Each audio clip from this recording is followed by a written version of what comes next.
Okay, when I was 26, I was in grad school and I was living alone and I was living far from my family and I was feeling very alone, and I really wanted a pet, and so I got a pet through like a foster care situation where they have these little, they need people to take pets quickly, and so you put your name on a list. And so I said, call me if you need someone, because I really want a pet. And so they brought me this tiny little kitten, 1 pound, 1 month, Siamese little ball of fur. And like that cat came into my life like when I needed somebody, something with me, when I really needed it. And so I named him Rumi, and we became best friends. and he lived with me, and he loved going outside, and I would leave the bathroom window open, so he would go outside and he would come inside however he wanted. And I wanted him to be a wild cat, but because all my cats had always been like that, like indoor, outdoors, whatever. And I never thought it was a big deal. And so that I got the cat in September, and the cat would come with me on road trips, and the cat would come with me like on my kayak. Like the cat would come with me, like it was almost like having a dog. Like the cat would come with me sometimes to work. Like it was really funny. And everybody just loved that cat. Like he was such a lover. He would just like curl up here. Like when I would be like doing my work, he would just sit right here.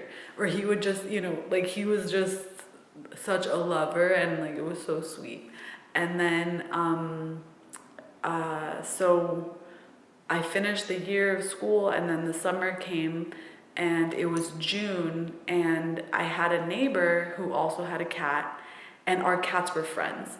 And her cat was black and my cat was white, and by now my little cat had turned into this like big, beautiful cat, like cream colored, like long fur, blue eyes, like Siamese, but just like gorgeous. And just like big, he would just like lay in front of the house, and everyone was like, wow, that cat's so beautiful.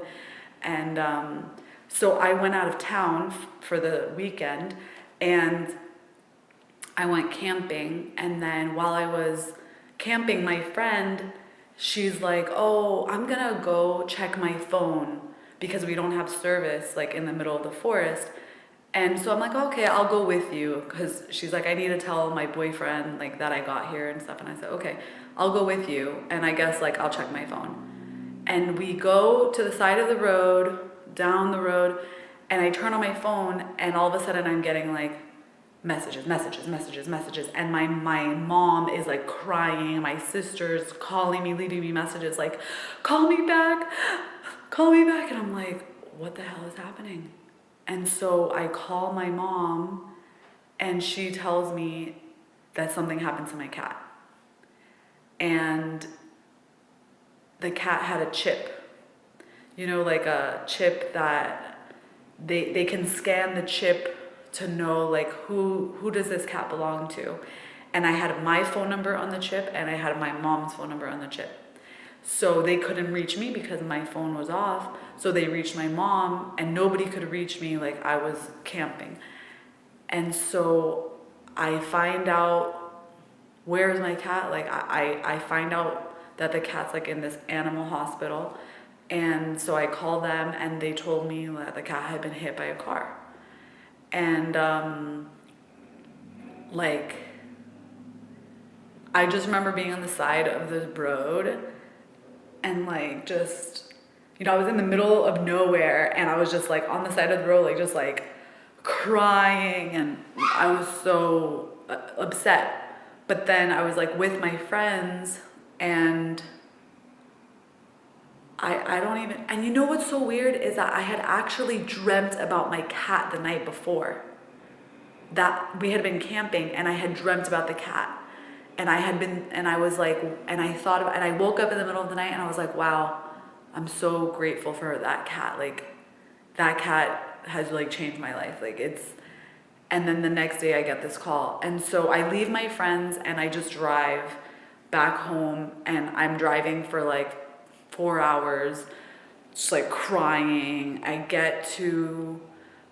picked up my neighbor, and we went to the animal hospital together. And I walk in there and they show me my cat, and he was still alive. But his like bottom half of his body had been crushed. So he couldn't, he was like trying to move, and he couldn't move his body, and like, this is a cat that had like, would climb trees and chase lizards. I mean, this cat was like all over the place. And so it was so horrible for me to see him like that. And it was really, really hard. But he recognized me and was like, coming to me, and like we spent that time together. We spent, but then he was on a lot of like medication, and he just kind of like, fell asleep or something. I don't know. And then I was very, very upset.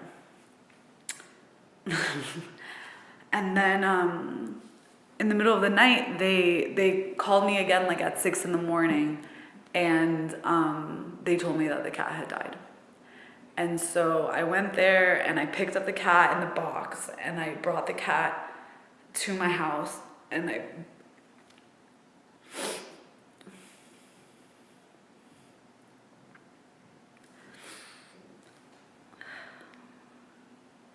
and I just sat with the cat in the backyard for a while, and I made a hole in the yard, and I buried him in the yard, and but I just spent some time with him, like with his body, and then until I realized like that he wasn't there, and so yeah, it was very sad, but afterwards, I asked the people at the animal hospital, like, where had they found the body, because it didn't make sense to me that the cat would be hit by a car, because the cat wasn't like in the streets, like it was in my yard, but really like it didn't make sense to me that the cat would have been hit by a car. And they told me the address where the cat had been found, and it was really far from my house. And I'm like, that doesn't make any sense. Like, that's all the way by the highway. It's across the bridge, down, like a few miles away. Like, how would the cat go there? And then my roommate, my neighbor told me that the night that the cat disappeared, the two cats had been together, her cat and my cat, in the front yard, and then she left, and it was like getting dark, and then when she came back, the only her cat was there and my cat was gone. And our neighborhood had a lot of break-ins where like people would just come in the night and like check your car door and just break into your car, like just that sort of like easy, like. And so I realized, then I Googled Siamese cat price, and it was like $600. And I realized what had happened, which is that somebody had taken my cat and driven taken the cat somewhere. And because there's no way that the cat would have ended up like miles away, and I told several people about it, like, and they were like, no, you can't leave your Siamese cat outside, like that this was like a thing that happened to Siamese cats. And I mean, I've always had my like cats living outside, and I would never think that somebody would steal somebody's cat, like it just never. And I guess the cat must have gotten out of the car and then gotten, and was lost, and I have no idea. But all I know is like, somehow the cat ended up really far away. And I got to say goodbye in the end, you know, and I was happy for that. But I was very depressed after. And about a month and a half later, I met my partner who I'm now married to, and they have the same eyes.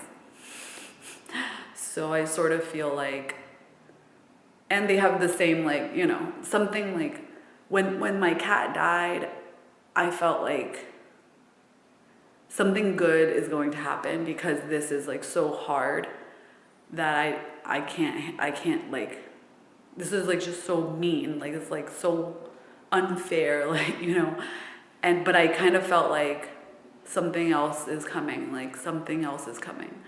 And then I met my partner. And so that's sort of like the way that I think about it now, is like they're sort of connected for me.